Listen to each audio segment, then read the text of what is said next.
whatever. It's not gonna matter because we are live. Look at that. Watch this. Watch this. I got this fun thing that we can do. You ready for it? Here we Yeah. go. You? Oh, uh-oh. Wow. That is fancy.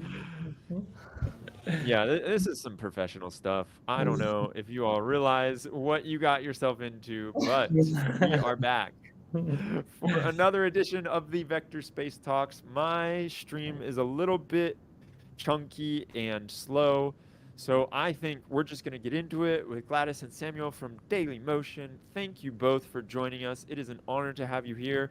For everyone that is watching, please throw your questions and anything else that you want to remark about into the chat. We love chatting with you, and I will jump on screen if there is something that we need to stop the presentation about and ask right away.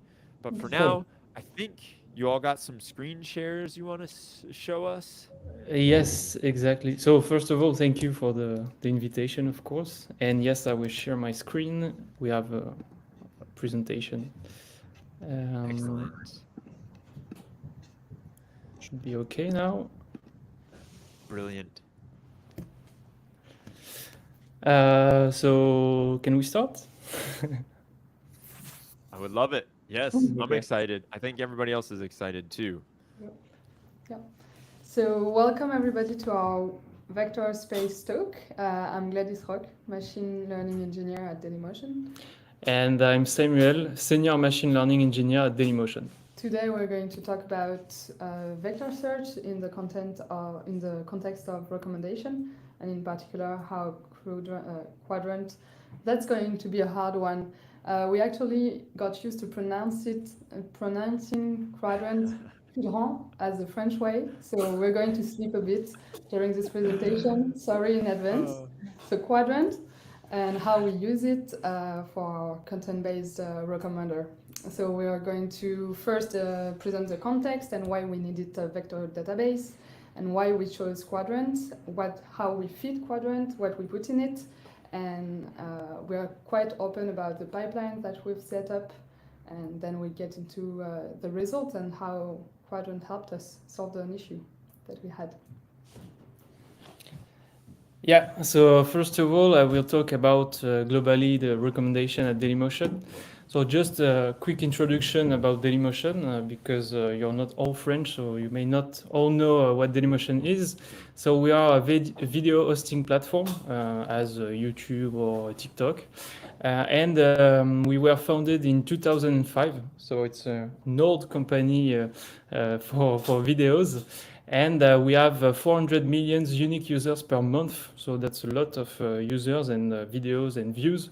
So that's why we think it's interesting. So Dailymotion is we can divide like the product in three parts. So one part is the native app, as you can see. It's very similar from other apps like TikTok or Instagram Reels. So you have vertical videos, you just scroll and yeah, that's it. We also have a website, so dailymotion.com, that is our main product, historical product. So on this website, you have a watching page, like you can have, for instance, on YouTube. And we are also a video player that you can find in like most of the French websites and even in other countries. And so we have a recommendation almost everywhere and different recommenders for each of these products. So. Okay, so that's Dailymotion, but today we're going to focus on one of our recommender systems. Actually, the machine learning engineer team handles multiple recommender systems, but the video-to-video recommendation is the oldest and the most used. And so it's what you can see on the screen. It's what you have, the recommendation queue of video that you can see on the side or below the video that you're watching. And to compute these suggestions, we have multiple models running. So that's why it's a global system. This recommendation is quite important for Dailymotion. It's actually a key component. It's one of the main levers of audience generation. So for everybody who comes to the website from SEO or other ways, then that's how we generate more audience and more engagement. So it's very important in the revenue stream of the platform. So working on it is definitely a main topic of the team, and that's why we're evolving on this topic all the time.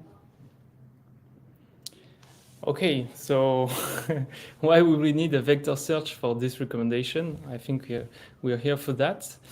So as many platforms and as many recommender systems, I think we have a very usual approach based on a collaborative model. So we basically recommend videos to a user if other users watching the same video were watching other videos. But the problem with that is that it only works with videos where we have what we call here high signal. So videos that have at least dozens of views, some interactions, because for fresh fresh or niche videos, we don't have enough interaction, and we have a problem that I think all the recommender systems can have, which is a cold start issue. So this cold start issue is for new users and new videos.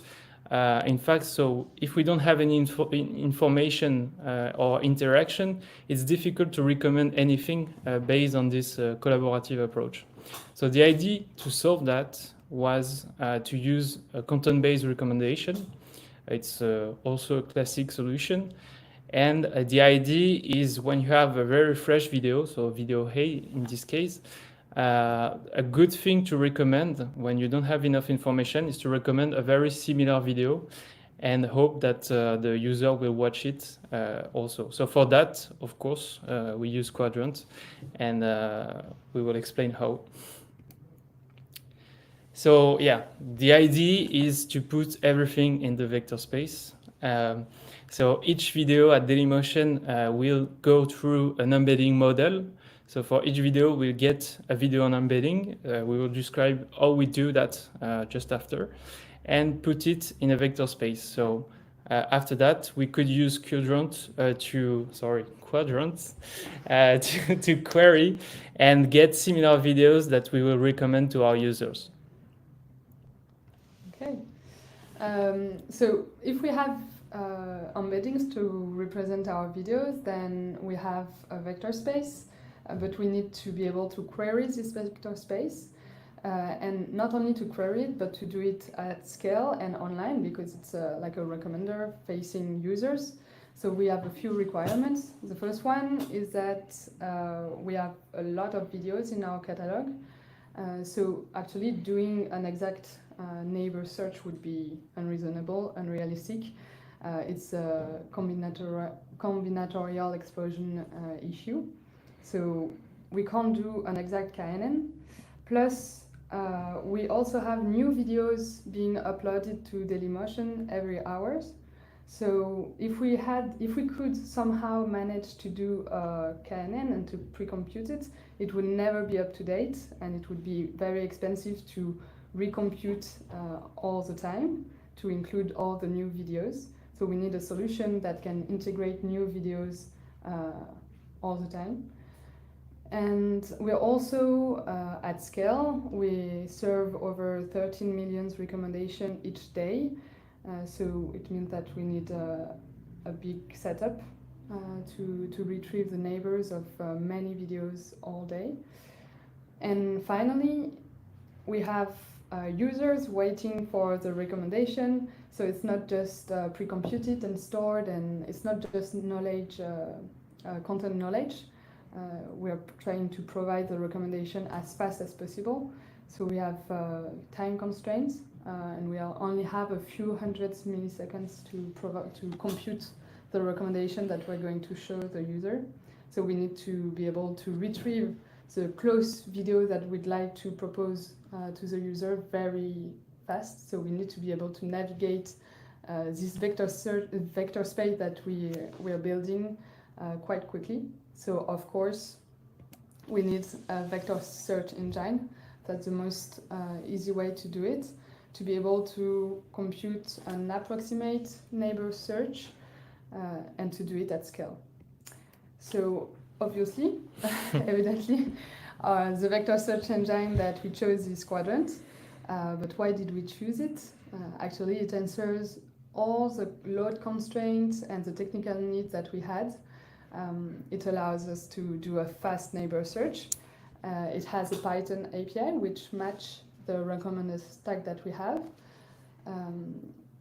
A very important issue for us was to be able to not only put the embeddings of the vectors in this space, but also to put metadata with it to be able to get a bit more information and not just a mathematical representation of the video in this database.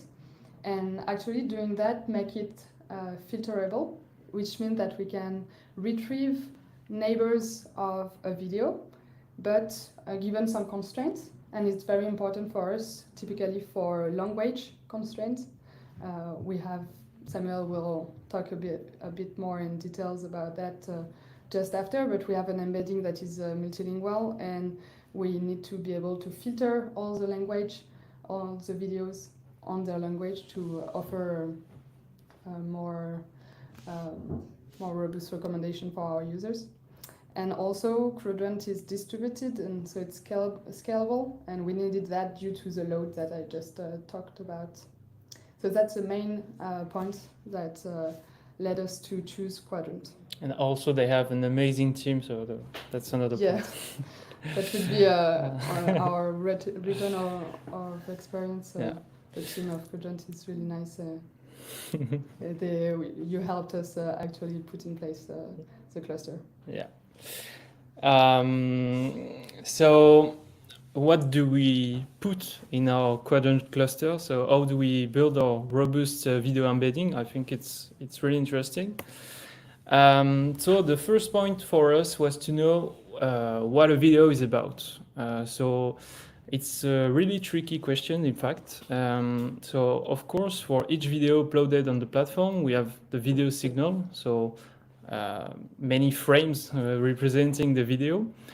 But we don't use that for our embeddings. And in fact, why we are not using them? It's because it contains a lot of information, right? But not what we want. For instance, here you have video about an interview of LeBron James. But if you only use the frames and so the video signal, you can't even know what he's saying, what the video is about, in fact. So we still try to use it, but in fact, the most interesting thing to represent our videos are the textual metadata. So the textual metadata, we have them for every video. So for every video uploaded on the platform, we have a video title, video description that are put by the person that uploads the video. But we also have like automatically detected tags. So for instance, for this video, you could have LeBron James. And we also have subtitles that are automatically generated. So just to let you know, we do that using Whisper, which is an open source solution provided by OpenAI. And we do it at scale. When a video is uploaded, we directly have the video transcript. And we can use this information to represent our videos with just a textual embedding, which is far more easy to treat, and we need less compute than for frames, for instance. So the other issue for us was that we needed an embedding that could scale, so that does not require too much time to compute, because we have a lot of videos, more than 400 million videos, and we have many videos uploaded every hour, so it needs to scale.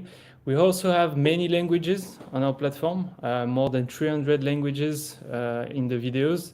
And even if we are a French video platform, in fact, it's only a third of our videos that are actually in French. Most of the videos are in English or other languages such as Turkish, Spanish, Arabic, etc. So we needed something multilingual, which is not very easy to find. But we came out with this embedding, which is called Multilingual Universal Sentence Encoder. It's not the most famous embedding, so I think it's interesting to share it. It's open source, so everyone can use it. It's available on TensorFlow Hub, and I think that now it's also available on Hugging Face. So it's easy to implement and to use it.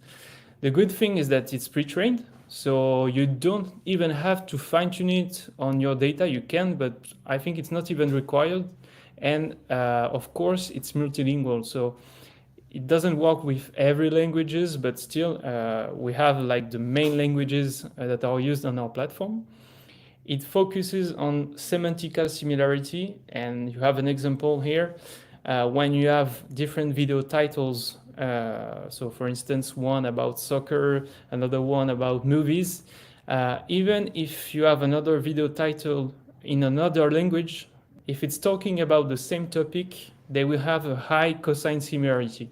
So that's what we want. We want to be able to recommend every video that we have in our catalog, not depending on the language. And the good thing is that it's really fast. Actually, it's a few milliseconds on CPU, so it's really easy to scale. So that was a huge requirement for us. There's Yeah. Can I jump in here? There's a few questions that are coming through that I think are pretty worthwhile. And it's actually probably more suited to the last slide. This one? Samir is asking, actually one more back, sorry. This With one? LeBron. Yeah. Yeah, so it's really about how you understand the videos. And Samir was wondering if you can, quote unquote, hack the understanding by putting some other tags or titles. Ah, you mean from a user perspective, like the person uploading the video, right? Yeah, Yeah, exactly. you could do that before using transcripts, but since we are using them mainly and we only use the title, so the tags are automatically generated, so it's on our side. And so the title and description, you can put whatever you want. But still, since we have the transcript, we know the content of the video and we embed that. So the title and the description are not the priority in the embedding. So I think it's still possible, but we don't have such use case. In fact, most of the people uploading videos are just trying to put the right title. But I think it's still possible. But yeah, with the transcript, we don't have any examples like that. Hopefully. Yeah, and so that's awesome to think about too. It kind of leads into the next question, which is around, and this is from Juan Pablo. What do you do with videos that have no text and no meaningful audio, like a TikTok or a reel? So for the moment, for these videos, we are only using the signal from the title, tags, description, and other video metadata. And we also have a moderation team which is watching the videos that will appear in the mostly recommended videos.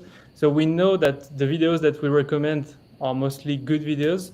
And for these videos, so that don't have audio signal, we are forced to use the title, tags, and description. So these are the videos where the risk is at the maximum for us currently. But we are also working at the moment on something using the audio signal and the frames, but not all the frames. But for the moment, we don't have this solution right. Also, as I said, it's not just one model. We're talking about the content-based model, but if we don't have a similarity score that is high enough, or if we're just not confident about the videos that were the closest, then we will default to another model. So it's not just one, it's a huge system. Yeah, and one point also, we are talking about videos with few interactions. So they are not videos at risk. I mean, they don't have a lot of views when this content-based algo is called. They are important because they are very fresh videos, and fresh videos will have a lot of views in a few minutes. But when the collaborative model will be retrained, it will be able to recommend videos on other things than the content itself, but it will use like the collaborative signal. So I'm not sure that it's a really important risk for us, but still, I think we can still do some improvement for that aspect. Yeah. So where do I apply to just watch videos all day for the content team? Yeah. Yeah. All right, I'll let you get back to it. Sorry to interrupt, and No, if no, anyone else that's has right. And good I think questions, it's good to ask your question during the presentation. It's more easier to Yeah. to answer. So yeah, sorry, I was saying that we had this multilingual embedding, and just to present you our embedding pipeline. So for each video that is uploaded or edited, because you can change the video title whenever you want, we have a pub/sub event that is sent to a data flow pipeline. So it's a streaming job. For every video, we will retrieve textual metadata, title, description, tags, or transcript, pre-process it to remove some words, for instance, and then call the model to have this embedding. And then, so we put it in BigQuery, of course, but also in Qdrant. So I'm going to present a bit our Qdrant setup. So actually all this was deployed by our dear DevOps team, not by us, machine learning engineers. So it's an overview, and I won't go into the details because I'm not familiar with all of this. But basically, as Samuel said, we're computing the embeddings, and then we feed them into Qdrant. And we do that with a streaming pipeline, which means that every time, so everything is in streaming. Every time a new video is uploaded, it's or updated. If the description changes, for example, then the embedding will be computed, and then it will be fed directly into Qdrant. And on the other hand, our recommender queries the Qdrant vector space through gRPC ingress, and actually Qdrant is running on 6 pods that are using ARM nodes, and you have the specificities of which type of nodes we're using there if you're interested. But basically that's the setup. And what is interesting is that our recommendation stack for now, it's on premise, which means it's running on Dailymotion servers, not on the Google Kubernetes engine, whereas Qdrant is on the GKE. So we are querying it from outside. Yeah. And also, if you have more questions about this setup, we'll be happy to redirect you to the DevOps team that helped us put that in place. And so finally, the results. So we stated earlier that we had a cold start issue. So before Qdrant, we had a lot of difficulties with this challenge. We had a collaborative recommender that was trained and performed very well on high signal videos, which means that is videos with a lot of interactions. So we can see what users like to watch, which videos they like to watch together. And we also had a metadata recommender. But first, this collaborative recommender was actually also used to compute call start recommendation, which is not at all what it is trained on. But we were using a default embedding to compute like a default recommendation for call start, which led to a lot of popularity issues. Popularity issues for recommender system is when you always recommend the same video that is hugely popular, and it's like a feedback loop. A lot of people will default to this video because it might be clickbait, and then we will have a lot of interaction, so it will pollute the collaborative model all over again. So we had popularity issues with this, obviously, and we also had like this metadata recommender that all only focused on a very small scope of trusted owners and trusted video sources. So it was working. It was an autoencoder and it was fine, but the scope was too small. Too few videos were could be recommended through this model, and also those two models were trained very infrequently, only every 4 hours and 5 hours, which means that any fresh videos on the platform could not be recommended properly and for like 4 hours. So it was the main issue because Dailymotion is like uses a lot of fresh videos and we have a lot of news, etc. So we need to be topical, and this couldn't be done with this huge delays. So we had overall bad performances on the low signal. And so with Qdrant, we fixed that. We still have our collaborative recommender. It has evolved since then. It's actually computed much more often, but the collaborative model is only focused on high signal now, and it's not computed like a default recommendation for low signal that it doesn't know. And we have a content-based recommender based on the Muse embedding and Qdrant that is able to recommend to users video as soon as they are uploaded on the platform, and it has like a growing scope, 20 million vectors at the moment, but every time we add new videos to Dailymotion, then it's growing. So it can provide recommendation for videos with few interactions that we don't know well. So we're very happy because it led us to huge performances increase on the low signal. We did a threefold increase on the CTR, which means the number of clicks on the recommendation. So, I mean, with Qdrant, we were able to kind of fix our call start issues. What I was talking about, fresh videos, popularities, low performances, we fixed that, and we're very happy with the setup. It's running smoothly. Yeah. I think that's it for the presentation, for the slides at least. So we are open to discussion, and if you have any questions to go into the details of the recommender system, so go ahead, shoot. I've got some questions while people are typing out everything in the chat. And the first one I think that we should probably get into is, how did the evaluation process go for you when you were looking at different vector databases and vector search engines? So that's a good point. So first of all, you have to know that we're working with Google Cloud Platform. So the first thing that we did was to use their vector search engine, so which called matching engine, right?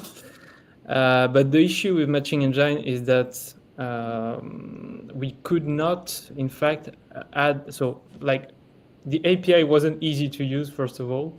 The second thing was that we could not put and filter. We could not put metadata as we do in a Qdrant and filter out, pre-filter before the query, as we're doing now in a Qdrant. And the third thing is that their solution is managed. It's not. We don't have the full control, and at the end, like the cost of their solution is very high for a very low proposal. So after that, we tried to benchmark other solutions, and we found out that Qdrant was the easier for us to implement. We had a really cool documentation, so it was easy to test some things, and basically we couldn't find any drawbacks for our use case, at least. So and moreover, the fact that like you have a very cool team that helped us to implement some parts when it was difficult. I think it was definitely the thing that make us choose Qdrant instead of another solution. Yeah, because we implemented Qdrant like on February or even January 2023. Yeah. So Qdrant is fairly new. So the documentation was still under construction, and so you guys, you helped us like through the Discord to set up the cluster. So it was really nice. Excellent. And what about least favorite parts of using Qdrant? Yeah, I have one. I discovered it was not actually a requirement at the beginning, but for recommender systems, we tend to do a lot of A/B tests, and you might wonder what's the deal with Qdrant and A/B tests. It's not related, but actually we were able to A/B test our collection, so how we compute the embedding. First, we had an embedding without the transcript, and now we have an embedding that includes the transcript. So we wanted to A/B test that. And on Qdrant, you can have collection aliases, and this is super helpful because you can have two collections that live on the cluster at the same time, and then on your code, you can just call the production collection and then set the alias to the proper one. So for A/B testing and rollout, it's very, very useful, and I found it when I first wanted to do an A/B test, so I like this one. It was unexpected and I like it.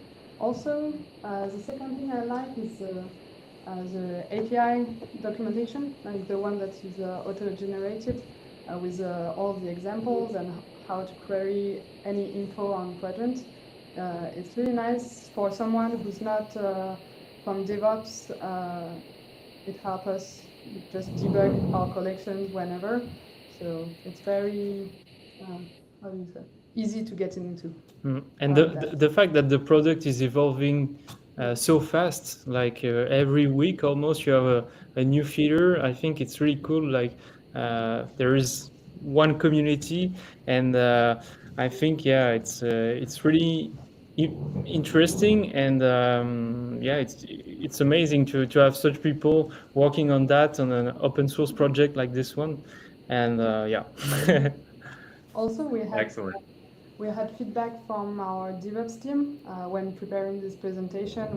We reached out to them for like the small schema that I tried to present, and yeah, they said that the open source community of Qdrant was really nice. It was easy to contribute.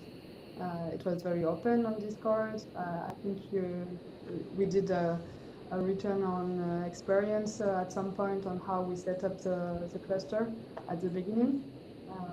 And yeah, there was very hyped by the fact that it's coded in Rust. And yeah, I don't know if you hear this a lot, but to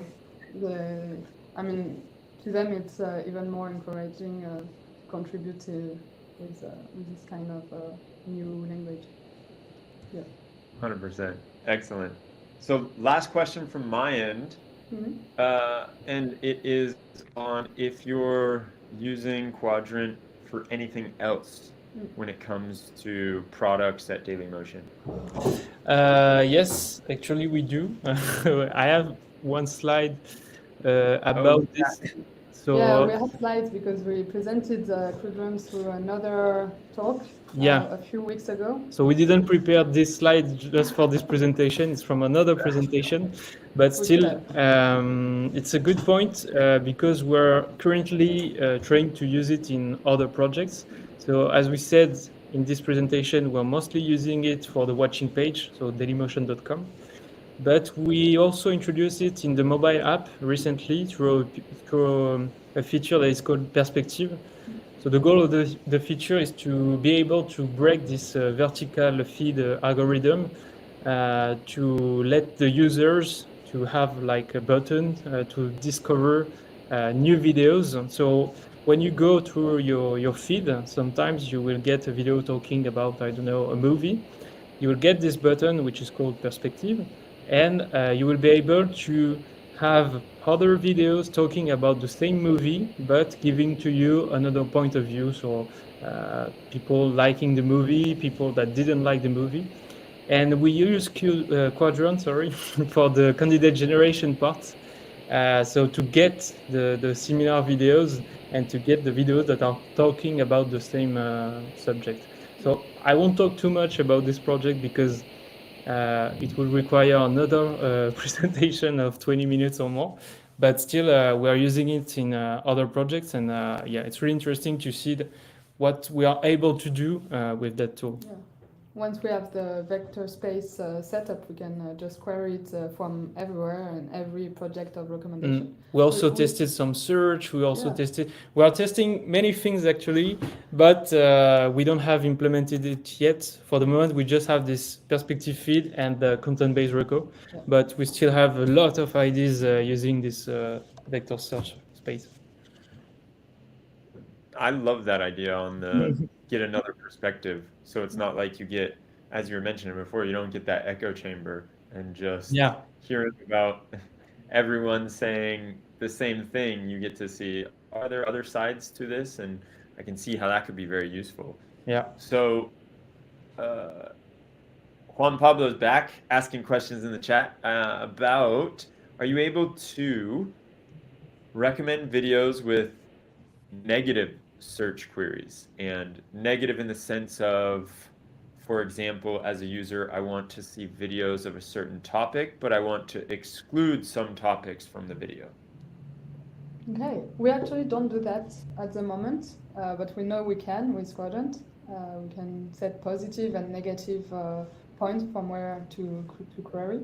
So actually, for the moment, we only retrieve close positive neighbors, and we apply some business filters on top of that recommendation, but that's it. And that's because we have also this collaborative model, which is our main recommender system. But I think we definitely need to check that, and maybe in the future we will implement that. We saw that many documentation about this, and I'm pretty sure that it would work very well on our use case. Excellent. Well, folks, I think that's about it for today. I want to thank you so much for coming and chatting with us and teaching us about how you're using Qdrant and being very transparent about your use. I learned a ton. And for anybody that's out there doing recommender systems and interested in more, I think they can reach out to you on LinkedIn. I've got both of your. We'll drop them in the chat right now, and we'll let everybody enjoy. So don't get lost in vector space. We will see you all later. If anyone wants to give a talk next, reach out to me. We always are looking for incredible talks. And so this has been great. Thank you all.